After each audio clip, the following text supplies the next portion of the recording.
శ్రీలలిత రహస్య నామ మహిమ తెలియగరారండి, నామ మహిమ తెలియగరారండి. శ్రీలలిత రహస్య నామ మహిమ తెలియగరారండి.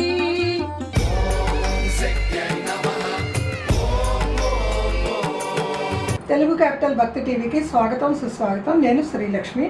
ఈరోజు మనతో సంస్కృత పండితురాలు, సంస్కృతంలో గోల్డ్ మెడలిస్ట్, కవయిత్రి, రచయిత్రి, ప్రముఖ ఆధ్యాత్మికవేత్త డాక్టర్ శ్రీమతి కుప్ప విజయశ్రీ గారు మనతో ఉన్నారు. విజయశ్రీ గారు నమస్కారం అండి. నమస్కారం శ్రీలక్ష్మి గారు. విజయశ్రీ గారు, మనము లలిత రహస్య సహస్రనామాల నామము ఎలా చదవాలి అన్నది చెప్తున్నారు. ఆ నామం చదువుతాం వల్ల ఫలితం ఎలా వస్తుంది అన్నది కూడా చెప్తున్నారు. చాలా చాలా సంతోషం అండి. పుస్తకాలు వెనక ముందు అందరికీ చేరుతాయి. మన కుటుంబ సభ్యులందరికీ ఇద్దామని మనం సంకల్పించుకున్నాం, అందరికీ వెళ్తాయి.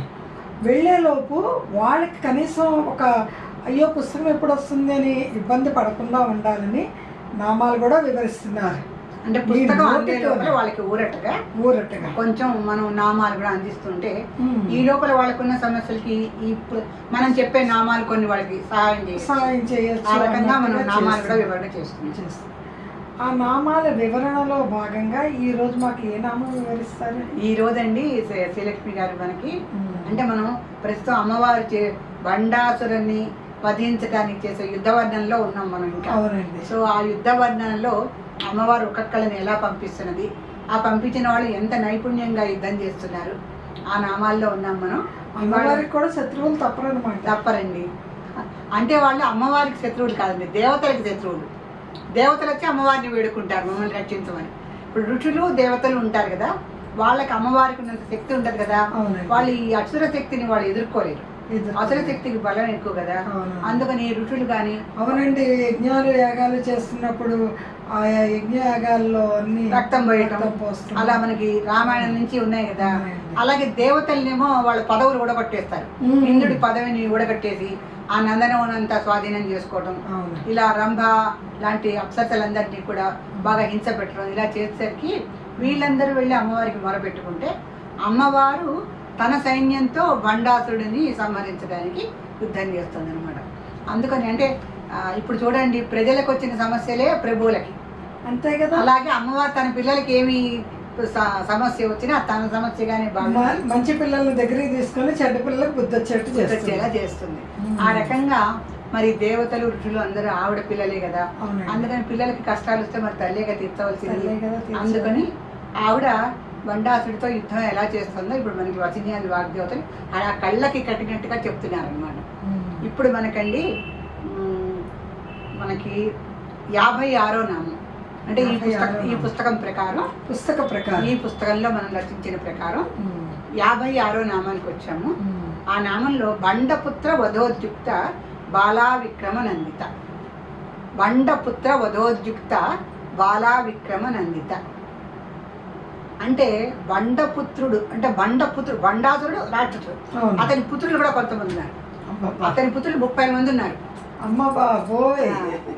ఆ వాళ్ళందరినీ వధోద్యుక్త, వాళ్ళందరినీ కూడా వధించడానికి అమ్మవారు ఉద్యుక్తురాలై బాలా విక్రమ నందిత. చూడండి, తండ్రి చేసిన తప్పులు పిల్లలకు కూడా ఇబ్బందులు పడాల్సిందే. ఈ పిల్లలు 30 మంది వచ్చేసారు.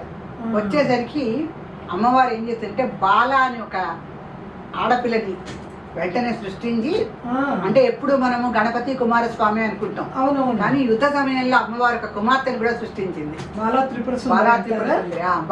సరిగ్గా చెప్పారు మీరు. బాలా త్రిపుర సుందరి ఒక బాలని సృష్టించి ఆ అమ్మాయిని యుద్ధానికి పంపించింది. ఇప్పుడు మనం నామానికి అర్థం చెప్పుకోవాలంటే బండపుత్ర వధోద్యుక్త బాలా విక్రమ నందిత అన్నారు చివర్లో. నందిత అంటే ఆనందిత అని అర్థం. నందిత అంటే ఆనందం.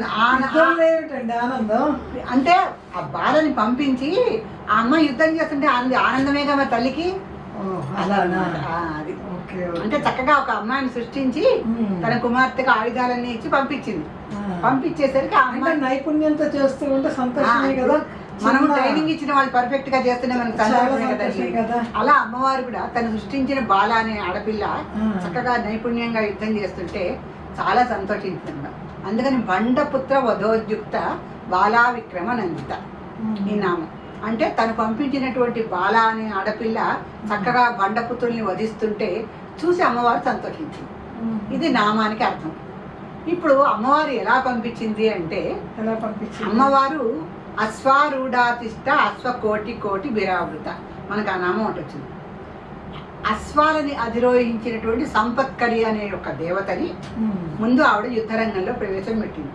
ఆవిడేమిటి, కోట్ల కోట్ల కొద్ది గుర్రాలు ఉన్నాయండి అమ్మవారి దగ్గర. అవి కూడా మేలిమి జాతి ఉత్తమమైనటువంటి అశ్వాలు కోట్ల కొద్ది ఉన్నాయి. కోట్ల కొద్ది ఉన్నటువంటి ఆ గుర్రాలని అమ్మవారు సంపత్కరి అని ఒక దేవతకు అప్పచెప్పింది. ఆ గుర్రాలన్నింటినీ అదుపు చేయటానికి. ఆ గుర్రాలను అదుపు చేయాలంటే ఏం చేయాలి, ఆ గుర్రం మీద ఎక్కి కళ్ళాలు గట్టిగా పట్టుకోవాలి. అంతే కదా, అంతే కదా. అందుకని గుర్రాలని ఇంద్రియాలతో పోలుస్తారు. ఇంద్రియాలని కనుక మనం కంట్రోల్ చేయాలంటే మనసుని కూడా పోలుస్తారు. మనసు, మన కోరికలన్నీ మనసు బట్టే కదా. అందుకని మన ఇంద్రియాలన్నీ మనసు బట్టే స్పందిస్తాయి. ఈ ఇంద్రియాలన్నిటినీ కూడా మనం కంట్రోల్ చేయాలంటే దాని మీద అమ్మవారిని కూర్చోబెట్టాలి. అమ్మవారిని కూర్చోబెడితే ఇంద్రియాలన్నిటినీ కళ్ళు చూడవలసినవి చూస్తాయి, చెవులు వినవలసినవి వింటాయి, నోరు మాట్లాడవలసిందే మాట్లాడుతుంది. అట్లా ఇంద్రియాల మీద అమ్మవారి యొక్క కంట్రోల్ అనేది మనం పెట్టుకున్నట్టుగా ఆ ఇంద్రియాలనేటువంటి గుర్రాల మీద అమ్మవారు సృష్టించినటువంటి సంపత్కరి అనే దేవత కూర్చుంది. ఆవిడ కోట్ల కొలది గుర్రాలని కంట్రోల్ చేసింది. కోట్ల కొలది ఉత్తమ జాతి మేలిమి అశ్వాలని ఆ సంపత్కరి దేవత కంట్రోల్ చేస్తూ ఆవిడ ముందు నడుస్తుంది యుద్ధరంగంలో. ఏతండి అమ్మవారికి ఇటువైపునేమో శ్యామల మంత్రిని, ఆవిడ శ్యామల మంత్రిని పరిసేవిత మనకి నామం. ఇటువైపు శ్యామలాదేవి, మళ్ళీ ఇటువైపు దండనాయకి వారాహి, ఇటువైపు దండనాయకి వారాహి వీర్యవందిత, అది కూడా వారాహి. ఇటు వారాహి దేవత, ఇటు శ్యామలా దేవత, ముందు సంపత్కరి దేవత. రాజశ్యామల అంటారా? రాజశ్యామల వేరు. మళ్ళీ ఇక్కడ మంత్రిని. రాజశ్యామల అంటే మళ్ళీ మనకి వీటిల్లోకి వస్తుంది. ఆవిడ శక్తి వేరు, ఇక్కడ శక్తి వేరు, ఆవిడ శక్తి వేరు. ఈవిడ మంత్రిని రూపంలో ఉన్నటువంటి శ్యామల.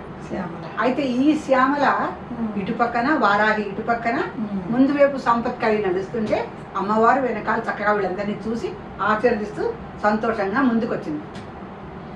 వీళ్ళందరినీ చూసేసరికి భండుడి యొక్క పుత్రులు 30 మంది ఉన్నారు. భండపుత్ర వధోద్యుక్త బాలా విక్రమ నందిత కదా మన నామం. ఈ భండపుత్రులు 30 మంది వచ్చి ఒక్కసారి వీళ్ళని చుట్టుముట్టేశారు. అమ్మ బాబోయ్, చూడండి అంతమంది రాక్షసులు. ఆ యుద్ధరంగం ఒకసారి మనం ఊహించుకుంటే అంత పెద్ద వారాహి దేవత, శక్తి దేవత, శ్యామల మంత్రిని ఈవిడ, ముందు సంపత్కరి దేవత, ఇంతమంది ఉంటే 30 మంది భయము బెరుకు లేకుండా రాక్షసులు కదా. భయం లేదు, బెరుకు లేదు, వినయం లేదు, సంస్కారం లేదు, వీళ్ళందరినీ చుట్టుముట్టేశారు. ముట్టేసరికి అమ్మవారు వెంటనే ఏం చేసింది, బాలా విక్రమనందిత ఒక బాలని సృష్టించింది. అంటే ఎంత మీకు శక్తి ఉన్న ఒక చిన్న పిల్లతో మీ అందరి సమర్థిస్తాను నేను చూడండి అని ఒక 9 ఏళ్ల బాలికని సృష్టించిందండి. సృష్టించి ఆమెకి తన ఆయుధాల నుంచి ఆయుధాలని సృష్టించి తన ఆయుధాల శక్తితో అనమాట, తన ఆయుధాలు ఇవ్వాల, తన ఆయుధాల నుంచి సృష్టించినట్టు కొన్ని ఆయుధాలని ఆ బాలా త్రిపుర సుందరికి ఇచ్చింది. ఆ బాలా త్రిపుర సుందరి ఆ ఆయుధాలన్నీ తీసుకొని చక్కగా ఆవిడ ఆశీర్వాదం తీసుకొని మెల్లిగా యుద్ధానికి బయలుదేరి నిమిషాల్లో 30 మంది పుత్రుల్ని, బండపుత్రుల్ని వధించేసింది. 30 మందిని ఆ బాల 9 ఏళ్ల పిల్ల చక్క బాలా త్రిపుర సుందరి కదా, బాలా త్రిపుర సుందరి చక్క 30 మందిని వధించేసింది. అంటే ఇంత పెద్ద శక్తి దేవతలు వీళ్ళకి అవసరమా అనుకొని బాలను సృష్టించింది. సరిగ్గా చెప్పారు మీరు. పెద్ద పెద్ద వారాహి, శ్యామల ఈ బండపుత్రుల్ని వధించడానికి అంటే వాళ్ళ అహంకారం అనగాలంటే నీ శక్తి ఎంత, నువ్వెంత, ఒక 9 ఏళ్ల పిల్లగాడిని సంహరించగలదు అని కనువిప్పు కలిగించడానికి అమ్మవారు 9 ఏళ్ల పిల్లని సృష్టించింది. కనువిప్పు కలిగిస్తుంది. రాక్షసులకు మరి అజ్ఞానం కదా, వాళ్ళకు ఉన్నటువంటి మోహాంధకారాన్ని అంతా తొలగించాలంటే ఒక చిన్న 9 ఏళ్ల బాలికను సృష్టించి ఈ శక్తి ఇంతవరకేరా, ఇంకా చూడు నాకు శ్యామల ఉంది మంత్రినిగా, మళ్ళీ నేను వారాహి దేవత దండనాయకు ఉంది, సంపత్కరి ఉంది, వీళ్ళందరూ కూడా ముట్టుకోకుండా ఊరికే 9 ఏళ్ల బాలికతో నువ్వు సంహరింపబడ్డావు అని చెప్పేసి ముందు ఏంటంటే ఒక రాజుని ఓడగొట్టాలంటే రథాన్ని, అతనికి ఉన్న సైన్యాన్ని, తర్వాత మానసిక బలహీనత ఏర్పడాలంటే పిల్లల్ని చంపేయాలి. పిల్లల్ని మరి ద్రోణుడికి అశ్వత్థామని అందుకే చంపేస్తారు అంతే కదండి కదండి, అశ్వత్థామ, అతహ అనేటప్పటికి అతను మహాభారతంలో. అయిపోతుంది ఆయన పని పాపం. తర్వాత నెమ్మదిగా బతికేవాడు, ఈ రోజుకి బతికే ఉన్నాడు అశ్వత్థామ. అవునండి. కానీ ఆయన మానసికంగా బలహీనం చేయటానికి అశ్వత్థామ హతః అని కుంజర అని మెల్లిగా అంటారు ధర్మరాజు. అలా మానసికంగా వాళ్ళని బలహీనత చేసి యుద్ధంలో ఓడగట్టాలంటే వాళ్ళ పుత్రుల్ని చంపేయాలి. మరి ద్రౌపదికి కూడా పంచపాండవులు బాలాసురులు చంపేస్తారు. ఆవిడ అంత శాపం పెట్టింది కదా, నా కురులు రక్తంతో ముడి వేయాలి. అదంతా పోవటానికి, ఆవిడని బలహీనం చేయటానికి ఆ ఉప పాండవులు చంపేశారు. సో ఇక్కడ కూడా అంటే ఇవన్నీ ముందు దేవీ చరిత్రను చదివి తర్వాత వాల్మీకి వ్యాసులు రాసిన కథలు ఇవన్నీ మూల చరిత్ర ఇది కదా. ఇక్కడ కూడా ఈ బండపుత్రుల్ని సంహరిస్తే ఆ బండు బలహీనపడతాడు. వాడికి శూన్యకము అని ఒక పట్టణం ఉంది, దాన్ని కూడా పూడిక నిర్వీర్యం చేసేస్తుంది అమ్మవాడు. ఆ పట్టణం పేరే శూన్యకం. నిజంగానే శూన్యకం చేసేస్తుంది అమ్మవాడు. ఆ పేరు వాడికి అది రాజధాని నగరం అనమాట. ఆ బండుడికి రాజధాని నగరం అంటే శూన్యకం అనే పట్టణం. దాన్ని కూడా మొత్తం నిర్వీర్యం చేసేస్తుంది, శూన్యం చేసేస్తుంది. చేసేసిన తర్వాత అప్పుడు బండుడిని వధించడం జరుగుతుంది. సో ఈ లోపల ఎలా బండపుత్రుల్ని ఎందుకు వధించింది అంటే బండుడు బలహీనత పడిపోతాడు. 30 మంది ఇది కదా. రావణాసుడికి కూడా అంతే కదండి. రావణుడు కుంభకర్ణుడిని వీళ్ళందరినీ చంపేసరికి అతను చాలా నీరసపడిపోతాడు. కరెక్ట్. అలా పెద్ద పెద్ద అంటే పిల్లల్ని చంపితే మాతృహృదయం పుత్రహృదయం తట్టుకోలేదు. అది ఆ బలహీన పడేసరికి ఆ సమయంలో జయించేస్తారు. అందుకని బండపుత్ర వధోద్యుక్త బాలా విక్రమనందిత. అలా ఈ 9 ఏళ్ల పిల్ల చకచకలాడుతూ 30 మంది పుత్రుల్ని సంహరించేసరికి అమ్మవారు చాలా సంతోషించింది. ఆ దృశ్యం మనం ఊహించుకుంటే ఎంత బాగుందో చూడండి. చిన్న 9 ఏళ్ల బాలా త్రిపుర సుందరి చక్కగా గంతులు వేస్తూ ఈ ధరంగంలో 30 మందిని చకచకా సంహరించేసి చిటుక్కుని వచ్చేసింది. బాలకే అంత శక్తి ఉందంటే ఇంకా వరాహీదేవి, శ్యామలాదేవి, సంపత్కర దేవి వీళ్ళందరికీ ఇంకెంత శక్తి, అద్భుత శక్తులు. మరి అంటే మీకు వీళ్ళతో చేసే ఇది లేదు లేదు అవసరం లేదు అన్నట్టు ఒక బాల పంపిస్తారు. వారాహీదేవి శక్తిని తట్టుకోలేకే కాశీలో పైనుంచి గ్రిల్స్ లోంచి చూపిస్తారండి. కింద పురోహితుడు తప్ప ఎవరు వెళ్ళలేరు ఆ విగ్రహం ముందరికి. అవును, అంత శక్తి మంత్రాలు. అది తెల్లవారుజామునే తెల్లవారిన తర్వాత చూపించారు. ఎందుకంటే ఆవిడ కాశీ నగరం అంతా కాపలాకి తిరిగి వస్తుంది. తిరిగి వచ్చే లోపల వీళ్ళు ఆవిడ పూజ అలసిపోయి మళ్ళీ నిద్రిస్తున్న సమయంలో ఎవరు డిస్టర్బ్ చేయకూడదు చేస్తారు. అందుకని అటువంటి అద్భుతమైన దేవతని కూడా అక్కడ పెట్టినప్పుడు ఆ బండపుత్రులు ఎంత వాళ్ళ ముందర. అందుకని అంత పెద్ద పెద్ద దేవతలు అవసరం లేదు, చిన్న పిల్ల జాలిని సంహరించడానికని. ఇది మన సీతాదేవి చిన్న గడ్డిపోత పెట్టింది రావణాసుడికి, అలా వీళ్ళు కూడా నువ్వు గడ్డిపోతతో సమానం రా అని చెప్పి ఈ 30 మంది బండపుత్రుల్ని వధించడానికి 9 ఏళ్ల పిల్లని పంపించింది. ఆ అమ్మాయి నిమిషాల్లో అతి నైపుణ్యంతో యుద్ధం చేసి సంహరించేసింది. చక్కగా తను సృష్టించిన ఆ పిల్ల, ఆ బాలా త్రిపుర సుందరి అంత అద్భుతంగా నైపుణ్యంగా యుద్ధం చేసేసరికి చాలా సంతోషించింది పరమేశ్వరి. అలా సదాశివ కుటుంబంలో బాలా త్రిపుర సుందరి కూడా ఉంది మనకి. గణపతి కుమారస్వామితో కూడా బాలా త్రిపుర సుందరి కూడా ఉంది. అది ఆ రకంగా అండి. ఈ నామము చదువుకుంటే మనకి అంటే మన ఫలితాలు యుద్ధ వర్ణనకు చెప్పకూడదు అన్నారు కనుక మన పెద్దలు, మనం ఫలితాలు చెప్పట్లేదు. కానీ ఈ యుద్ధ వర్ణన విన్న తర్వాత ఒక శత్రువుని ఎలా జయించాలి అనేటువంటి అవగాహన ఏర్పడుతుంది అందరికీ. మనకు కూడా చాలా మంది శత్రువులు ఉంటారు సమాజంలో. శత్రువులు లేని వాళ్ళు తక్కువ ఈ రోజుల్లో. ధర్మరాజుకే ఎంతండి ఆ రోజుల్లో అంత బాగుంటే ధర్మరాజుకే శత్రువులు ఉన్నప్పుడు మనమే ఉంది. మనం ధర్మరాజులో 4వ వంతు కూడా ప్రవర్తించలేము. అయినా మనకి తప్పకుండా శత్రువులు ఉంటారు.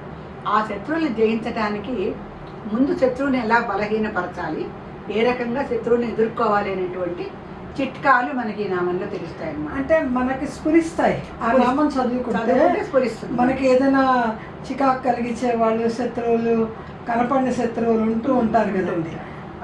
మనం బాధపడకుండా ఈ నామం చదువుకుంటే వాళ్ళని ఎలా జయించాలనేది కూడా తెలుస్తుంది, మనకి అర్థమైపోతుంది. మనకి అమ్మవారే స్ఫూర్తినిస్తుంది. ఎందుకంటే అమ్మవారి నామం ఏది చదివినా దాని ఫలితం మన మనస్సు మీద ఎంతగా ఉంటుందంటే వెంటనే తెలియకపోవచ్చు, వెంటనే తెలిసే భక్తులు కూడా కొంతమంది ఉంటారు.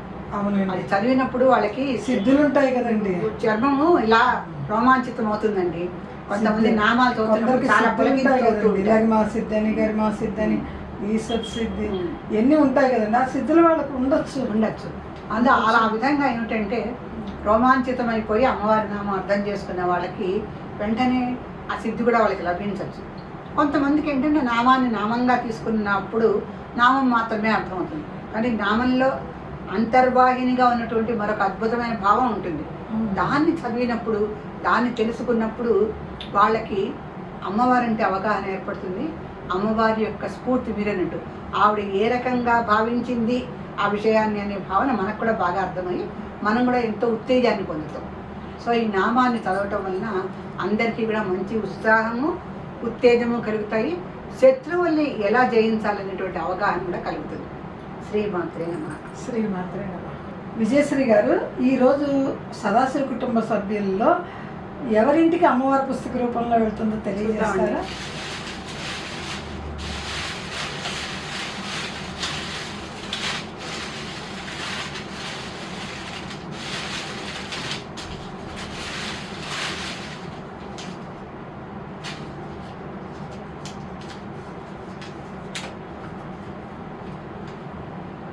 ఇవాళ అమ్మవారి అనుగ్రహానికి నోచుకున్న అమ్మాయి ఆ అమ్మవారి పేరుతోనే వచ్చిందండి. రమాదేవి రాచకల్లు, గుంటూరు నుంచి రాశారు ఈవిడ. ఈ పేరు నాకు బాగా గుర్తుండిపోయింది శ్రీలక్ష్మి గారు. చెప్పండి. ఈవిడ రమాదేవి రాచకల్లు 2-3 కామెంట్స్ పెట్టారు మనకి. ఈవిడ చాలా అసంతృప్తిగా ఉన్నట్టుగా ఈవిడ కామెంట్స్ ద్వారా మనకు తెలిసింది. నేను చదివానండి ఆమె కామెంట్. ఈవిడ ఎందుకని అసంతృప్తిగా ఉంది అంటే పుస్తకం తనకి రాలేదు ఇంతవరకు అన్న అసంతృప్తిగా ఉంది. ఆవిడ అసంతృప్తి మనోవేదన అమ్మవారికి అందింది. ఇవాళ అదృష్టవశాత్తు ఆవిడకే వచ్చింది. సో ఈ లాటరీలో పేరు రావటం అనేది అమ్మవారి సంకల్పమే. ఇది మనుషులుగా శ్రీలక్ష్మి గారు కానీ విజయశ్రీ గారు కానీ చేసేది ఏమీ లేదు. ఇక్కడ అమ్మవారు ఏ పేరు తీస్తే అదే వస్తుంది. ఈ రమాదేవి రాచకల్లో అనే ఆ వ్యక్తికి కొంచెము ఈ ఆధ్యాత్మిక కేంద్రం పట్ల సరైన అవగాహన ఉన్నట్టు మాకు కనిపించలే. ఆవిడ కామెంట్స్ ద్వారా చెప్తున్నాం. ఆవిడెవరో మాకు తెలియదు. కాకపోతే శ్రీలక్ష్మి గారు ఆవిడ పెట్టినటువంటి కామెంట్ ఏంటంటే, ఎవరో పాపం ఒక ఆవిడ చక్కగా కామెంట్ చేసింది. ఆవిడ పేరు రమణీను ఏదో ఉన్నట్టుంది, అంతగా గుర్తుపెట్టుకోవాలి ఆవిడ పేరు. ఆవిడ చక్కగా తనకి నచ్చిన విషయాలు అంటే ముఖ పంచశతిలో తనకి నచ్చిన విషయాలన్నీ ప్రస్తావిస్తూ చక్కటి కామెంట్ పెట్టింది. అది కూడా ఏంటి, మనమే చెప్పాం కామెంట్లు మంచి, మీరు ఎపిసోడ్ చూసి దాన్ని అర్థం చేసుకొని మంచి కామెంట్లు పెట్టండి అని మనమే ఛానల్ ముఖంగా చెప్పాం. చెప్తే అలా పెట్టడంలో తప్పు కాదు కదండి. అయితే రమాదేవి గారు దానికి ఎట్లా ప్రతిస్పందన ఇచ్చారంటే, అయితే మీకు పుస్తకం తప్పకుండా వస్తుందిలేండి అని పెట్టారు. సభాముఖంగానే పెట్టారు. వాళ్ళు ఫోన్లు చేసి కూడా చెప్పుకోలే. ఏదో మాకు అంటపడింది. అంటే కామెంట్స్ ఎవరు పెడితే వాళ్ళకి పుస్తకాలు వచ్చేటైతే ఈ లాటరీ అనవసరం అమ్మా. లాటరీ అనేది మాకు టైం వేస్ట్. ఇంకో శ్లోకం చెప్పుకుంటాం ఈ లాటరీ తీసే లోపల. మేము సమయాన్ని వెచ్చించి మా శక్తిని వినియోగించి లాటరీలు తీసి అందరికీ పుస్తకాలు ఇవ్వాలనే సదుద్దేశంతో మేము చేస్తున్న కృషిని మీరు అభినందించాలి తప్ప ఇలా పెద్దవాళ్ళని, ఒక ఆధ్యాత్మిక కేంద్రాన్ని దృష్టిలో ఉంచుకోకుండా అవగాహన లోపంతో ఎవరో పాపం ఒక ఆవిడ చక్కటి కామెంట్ పెడితే ఆవిడని గురి చేసి అనవసరంగా, ఆవిడ నిజానికి సీన్లో ఆవిడ లేదు, ఆవిడని గురి చేసి అయితే మీకు తప్పకుండా పుస్తకం వస్తుందిలేండి అంటే కింద ఆమె పెట్టారు. ఏమండి రమారాజకల్లి గారు, అమ్మదై ఉంటే వస్తుందండి పాపం ఆవిడ పెట్టారు. సవ్యంగానే స్పందించారండి. అయితే ఆవిడ ముందు కామెంట్ పెట్టడంలోనూ సవ్యంగా స్పందించారు. తర్వాత అయితే మీకు పుస్తకం వస్తుందండి అని ఈవిడ వ్యంగ్యానికి కూడా ఆవిడ బాధపడకుండా పాపం మళ్ళీ లేదండి అమ్మదయ్య ఉంటే వస్తుంది అని పెట్టారు. నిజానికి ఆవిడ పేరు అమ్మవారు తీయలేదు చూడండి, అలా ఆవిడ అనుకున్నా. నిజానికి ఆవిడ పేరు తీయచ్చు అమ్మవారు, కానీ మన ఆధ్యాత్మిక కేంద్రం, మన క్యాపిటల్ తెలుగు భక్తి టీవీ పట్ల అవగాహన లేని రాచకల్లు రమాదేవి గారికే ఇవాళ వచ్చింది. ఎలా వచ్చింది అంటే ఆవిడకి మన ఆధ్యాత్మిక కేంద్రం పట్ల ఒక అవగాహన ఉండాలి. అంటే అపార్థాలకు ఇక్కడ తావు ఉండకూడదు. ఎవరు కామెంట్ పెడితే వాళ్ళకి వచ్చేటైతే మాకు చాలా చక్కటి కామెంట్స్ చాలా వస్తాయమ్మా, చాలా చాలా చాలా వస్తాయి. ఆ వచ్చిన కామెంట్స్తో పాటు అన్ని కామెంట్స్ అలాగే ఉండాలి. మా సదాశివ కుటుంబంలో ఉండే భక్తులందరూ ఒకే మూసలో ఉంటే మాకు ఆనందం.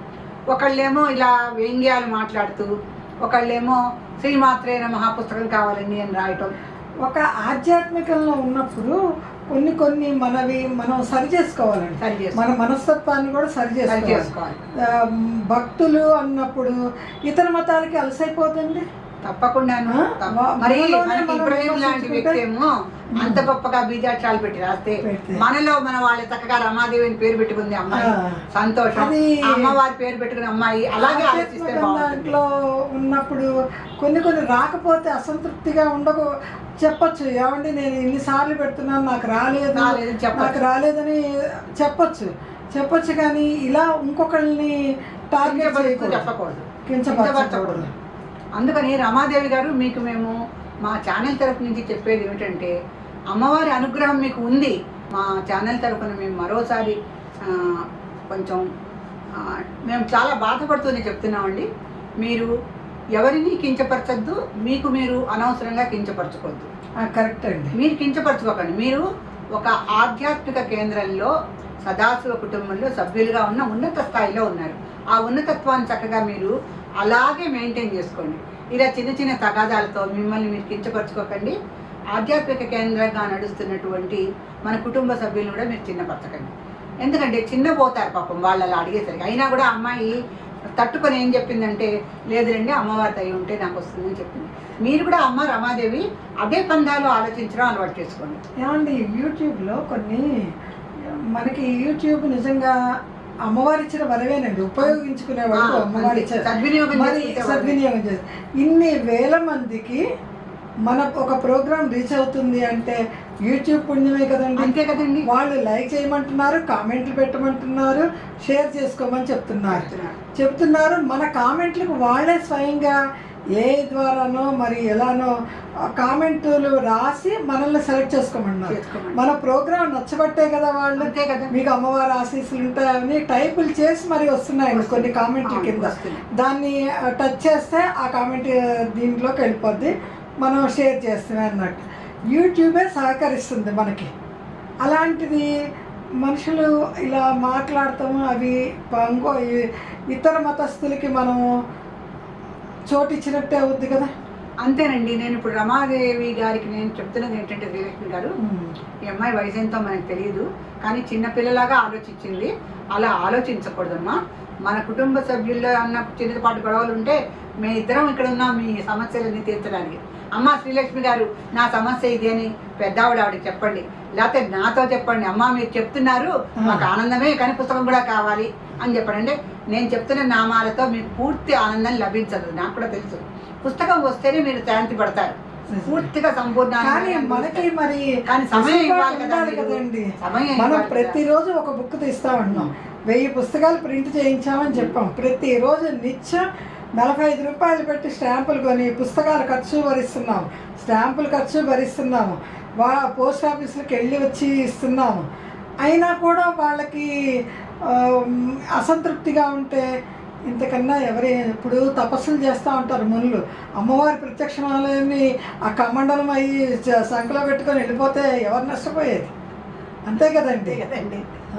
ఇస్తానికి రెడీగానే మనం ఉన్నాం, పుచ్చుకుంటానికి అవతల వాళ్ళు ఉండాలి కదా. కొంచెం ఓపిక పట్టాలి. ఎందుకంటే ఇదేదో అల్లావుద్దీన్ అద్భుతంలాగా ఇలా పడేస్తే అలా వచ్చేసేది కాదు. ఒక సిస్టమ్ పెట్టుకున్నాం మనం. ఎందుకంటే ఇన్ని వేల మంది సభ్యులు ఉన్నప్పుడు మనకి అంతమందికి ఒకేసారి అందుకని మేము అడ్రస్ వెతుకుతాం కూడా చాలా కష్టం అండి. ఎన్నో అడ్రస్లు వస్తాయి. కొందరు అదృష్టం కొంది మేము ఈ పలానా రోజు మేము గెలుపొందామండి లక్కీ లాటరీలో వచ్చింది అని వివరం చెప్తున్నారు. వీళ్ళు లక్కీ లాటరీలో వచ్చారు అని అడ్రస్ కొంచెం తీసుకుంటానికి ఈజీగా అవుతుంది. లక్కీ లాటరీ లేని వాళ్ళు కూడా చాలామంది అడ్రస్లు పెడుతున్నారు, తప్పని నేను చెప్పట్లా, పెట్టొచ్చు. కానీ అన్ని అడ్రస్ల్లో లక్కీ డ్రా వచ్చిన వాళ్ళు లక్కీగా అలా పెడతాం వల్ల నాకు చాలా కొంచెం సులువు అవుతుంది. అవన్నీ ప్రధానంగా శ్రీలక్ష్మి గారు, ఇప్పుడు మనము అందరికీ శ్రీమాతేనమా అమ్మా కామాక్షి అని పెట్టకుండా ఈ ప్రోగ్రామ్ గురించి మీ అభిప్రాయం చెప్తే మాకు కూడా కొంచెం ఉత్సాహం ఉంటుంది, స్ఫూర్తి వస్తుంది. మేమేమన్నా మీకు నచ్చినట్టుగా చెప్పినా మాకు తెలియజేయండి. మమ్మల్ని మేము అప్డేట్ చేసుకోవడానికి మీ కామెంట్స్ మాకు ఉపయోగపడతాయని చెప్తున్నాం. ఇలా చెప్పే వాళ్ళని డిస్కరేజ్ చేసినట్టుగా ఉంది. రాచకల్లు రమాదేవి గారు రాసిన కామెంట్ అంటే ఏంటి? ఎవరైనా కామెంట్ పెడితే అమ్మ కామాక్షి అని పెడితే శ్రీలక్ష్మి గారు నేను కూడా ఇంత గట్టిగా గంట సేపు ఇక్కడ కూర్చొని ప్రోగ్రామ్ చేస్తే ఈ చిన్న కామెంట్ ఏంటని చాలా నొచ్చుకున్నాం. అలా పెట్టే వాళ్ళని కామెంట్ చేయకూడదు. కామెంట్ చేయకూడదు. మనం చెప్పబట్టే కదా వాళ్ళు పెడుతున్నారు. మనం చెప్పిన బట్టి వాళ్ళు కామెంట్ చక్కగా రాస్తారు. అంటే వాళ్ళని వాళ్ళు మార్చుకొని ఒక అవగాహనతో ఉంటున్నారు. వాళ్ళని మనం ప్రోత్సహించాలి. అంతేగాని మీకు పుస్తకం వస్తుందని వేగంగా వాళ్ళని చిన్నపుచ్చకూడదు. అలా రాచకల్లు రమాదేవి గారికి కొంచెం అవగాహన లోపం ఉందని మేము అనుకుంటున్నాం. అలా కాకుండా అమ్మ నువ్వు కొంచెం మన సదాశివ కుటుంబ సభ్యుల్ని అర్థం చేసుకోవడానికి ప్రయత్నించు. ఆధ్యాత్మికంగా ఎదగాలి. ఆధ్యాత్మికంగా కొంచెం ఎదిగితే నువ్వు నీకు ఇవన్నీ అర్థమవుతాయి. ఎవరిని నొప్పించక తానొవ్వక అలా ఉండాలమ్మా మనం. ఎందుకంటే ఇది ఆధ్యాత్మిక కేంద్రం కదా. ఒకళ్ళనొకళ్ళు అనుకుంటే మనం ఇతర మతస్థులకి చాలా చులకన అవుతాం. అలా అవ్వకుండా ప్రపంచమంతా ఘోషిస్తోంది ఇప్పుడు హిందూ మతం గురించి. ఏమ్మా నువ్వు కూడా అలా ఆలోచించడం అలవాటు చేసుకో. నువ్వు ఎలా ఆలోచించినా అమ్మవారు నీకు కనువిప్పుగా నీకే పుస్తకం ఇవ్వమని మమ్మల్ని లాటరీలో తీసింది. నీ పేరు దీంట్లో వచ్చింది. నీకు త్వరలో పుస్తకం అందుతుంది. నువ్వు ఈ పుస్తకాన్ని తీసుకొని ఇంకా చక్కటి కామెంట్స్ పెట్టు, వీడియో పంపించు మాకు. అప్పుడు నువ్వు నీ మనసులో ఏర్పడ్డ అసంతృప్తి అంతా పోతుంది. అంటే మేము పెద్దవాళ్ళని చెప్తున్నాం కనుక నువ్వు మాకన్నా చిన్నదానివో పెద్దదానివో మాకు తెలియదు. అయినప్పటికీ కూడా నువ్వు అవగాహన లోపం లేకుండా ఈ సంస్థని అర్థం చేసుకునే ప్రయత్నించు. మాతో సహకరించడానికి కూడా ప్రయత్నించు. ఏమ్మా రమాదేవి అలా చేస్తావని ఆశిస్తూ ఎవరు కించపరచదు. నువ్వు ఇలా చేస్తావని ఆశిస్తూ నీకు త్వరలో పుస్తకం అందాలని ఆ శ్రీమాతని మేము ప్రార్థిస్తున్నాం. శ్రీమాత్రే నమః.